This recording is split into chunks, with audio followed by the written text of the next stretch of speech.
Bulvinaka, we are here in the Legend FM studio, live in Suva, Fiji, and we're just about to go to air with the latest update on the 2025-2026 national budget, which has just been delivered by the Deputy Prime Minister, Professor Biman Prasad. Stay tuned. Legend FM. Legend FM time check brought to you by FMF, a promise of quality. Good afternoon, it's a minute past 12. Legend FM News. Good afternoon, I'm Vijay Narayan with your Legend FM news from Fiji Village, and this is our latest update on the 2025-2026 national budget. Good news for the people, as Deputy Prime Minister Professor Biman Prasad has announced a number of measures in the national budget to address cost of living, which include VAT to be reduced from 15% to 12.5%, civil servants' pay to be increased, duty protections to be removed, and more assistance to people on welfare programs. Let's have a look at it. The reduction in VAT from 1st August 2025 will deliver tax relief of $250 million to people. This is in addition to the $250 million in relief through the zero-rated VAT on the 22 essential items. Professor Prasad said this is a total of $500 million in VAT relief. With heavy tariff protections, Professor Prasad says inefficiencies creep in and there's lack of incentives to bring down prices. Now, tariff on chicken portions, giblets, liver, which used to receive 42% protection, will be reduced to 15%. Fiscal duty on frozen fish, including salmon, is reduced from 15 to 0%, similar to canned fish like salmon and sardines. Imported fruit and vegetables will continue to attract 5% duty.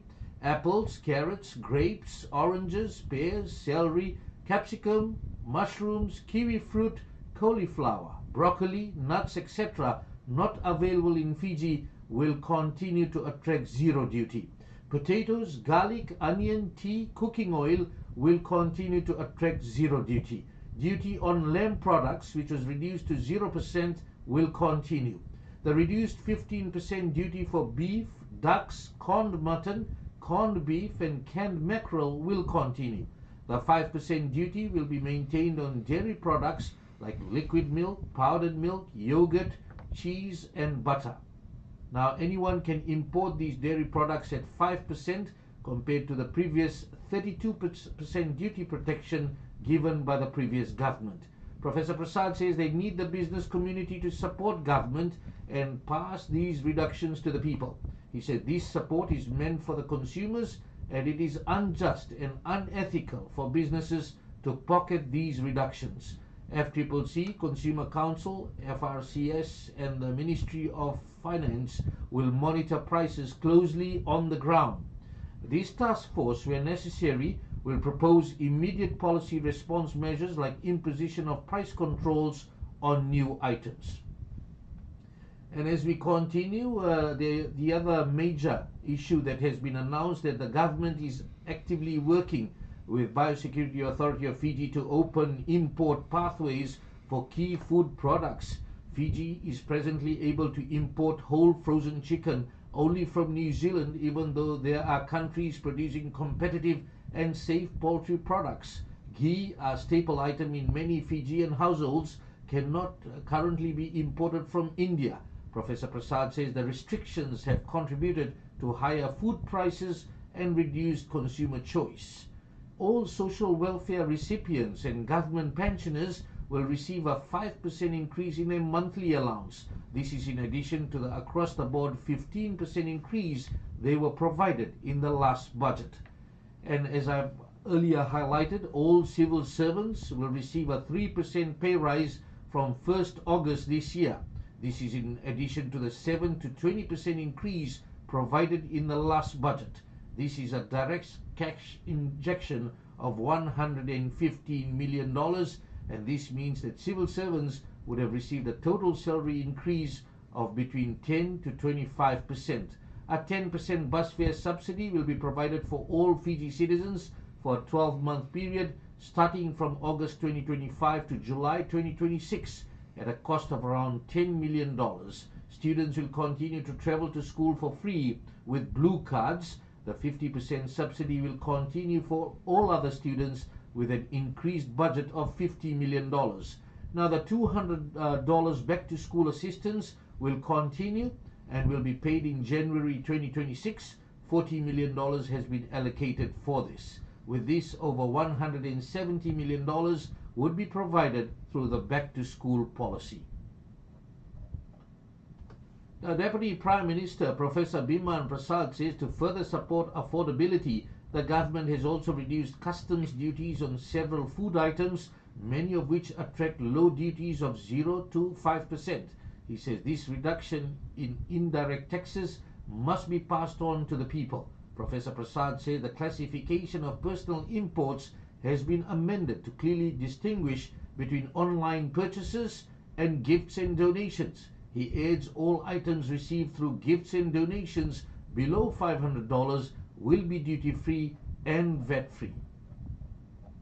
And still looking through the 2025-2026 national budget, a series of measures aimed at strengthening policing and law enforcement, curbing drug use, HIV and crime have been announced in the national budget. As the Deputy Prime Minister, Professor Prasad, says, the government has agreed to increase the size of the police force by an additional 1,000 personnel. This takes the full strength of the police force to more than 6,550 across all ranks. This is one officer to 137 people, meaning 730 officers per 100,000 population. The standard acceptable number is around 300 per 100,000 population. The Fiji Police Force is provided $240.3 million in this budget, an increase of $13.6 million. Currently, as far as mobile wallet accounts are concerned, individuals can open mobile wallet accounts without a tax identification number, and SIM cards can even be purchased with only a photo ID.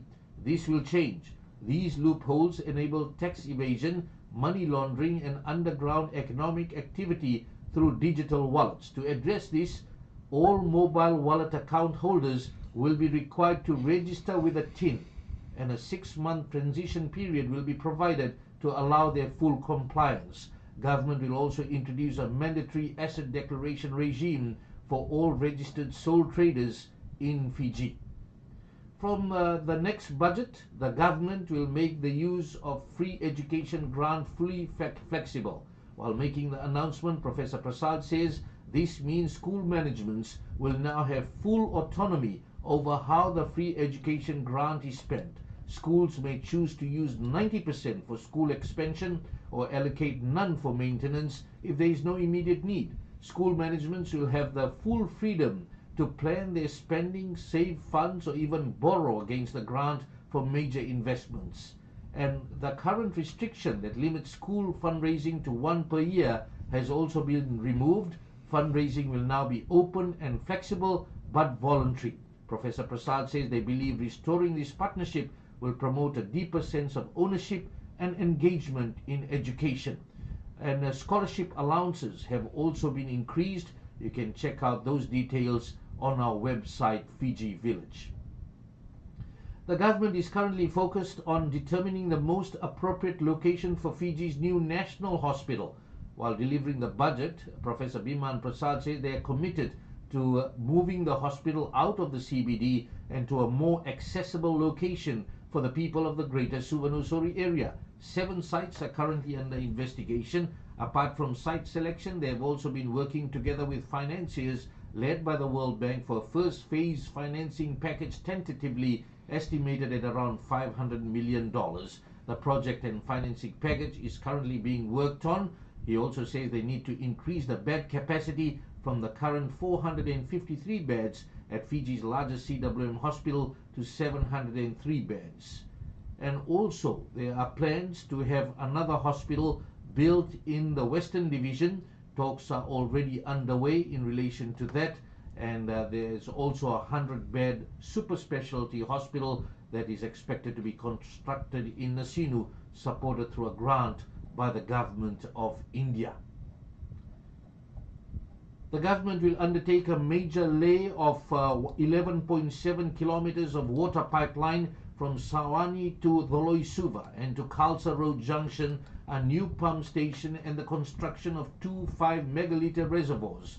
Deputy Prime Minister Professor Biman Prasad says this project will ensure that the elevated areas such as Sakoda, Tavirwa, Ndokanaisuva and Doloisuva that faces continuous intermittent water supply will be able to receive 24/7 reliable water supply. This project will also allow operational flexibility and be able to improve water supply along Princess Road. They are also investing in the construction of a new 20-megaliter water treatment plant to complement the existing Tamavua water treatment plant with a total cost of $12 million. This initiative will benefit 230,000 people living along the Suva to Lami corridor and parts of Nasinu.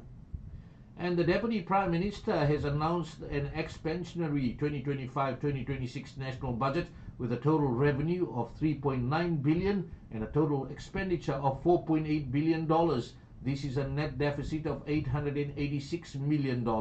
Based on this, government debt is projected at $11.7 billion, around 79.8% of GDP.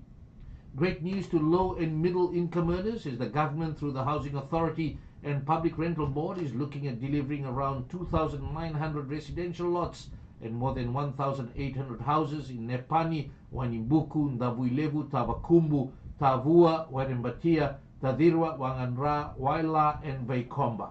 More plans are underway, and in response to eviction notices given to families in areas like Nambua Muslim League, Waindongo in Batuanga and Nandiri, the Deputy Prime Minister says the government is providing funding of $2.2 million for relocation and resettlement. 4 critical bridges valued at $400 million have to be replaced, and this will be done by concessional loan and grant financing through the Asian Development Bank and the World Bank. The Deputy Prime Minister says these bridges will be funded fully, and the Fiji Roads Authority has also provided a funding of $388 million. This includes almost $120 million for road maintenance. They're also looking at traffic issues and concerns. They're providing $500,000 for feasibility study on a flyover road from Suva to Nosori. The government is also commencing the Lambasa bypass project.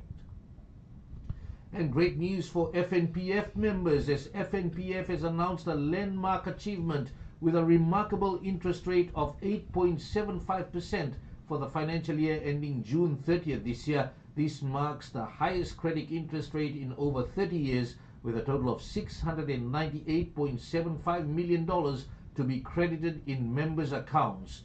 Now, you as members are encouraged to check your updated balances of your FNPF starting Tuesday, July 1st via the My FNPF app.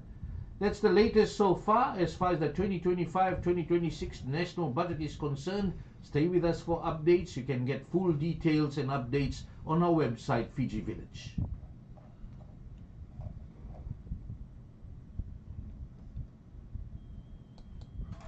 Legend FM Sports News with Credit Corporation, your finance partner for 30 years. Athletics Fiji is set to field a strong 33-member squad at the Mini Pacific Games in Palau, which kicks off this Sunday. The aim is to boost its gold medal tally and reinforce Fiji's dominance in regional athletics. Rising stars who will be making their debut include sprinter Seran Asilivata of Mahatma Gandhi Memorial High School, Andi Deba Lutumailangi of Natambua High School, and Frederico Miller from Maris Brothers High School. Head coach Fesaitu Mario confirms that top athletes Waisake Tewa and Helena Young are part of the squad, along with long-distance star and 3-time Pacific Games gold medalist Yashneel Curran, who will be aiming to defend his title in the men's 3,000 meters steeplechase. Mario says the Pacific Mini Games play a crucial role in preparing the athletes for future international competitions. The athletics team departs for Palau today with an opening ceremony scheduled for Sunday. That's your Legend FM news from Fiji Village. I'm Vijay Narayan. Legend FM Sports Report brought to you by Kasabias, your hire purchase destination, and Mobile, 25 tons of fuel giveaway promotion. For more info on these stories with pictures and video, visit Fiji Village. of the 2000s.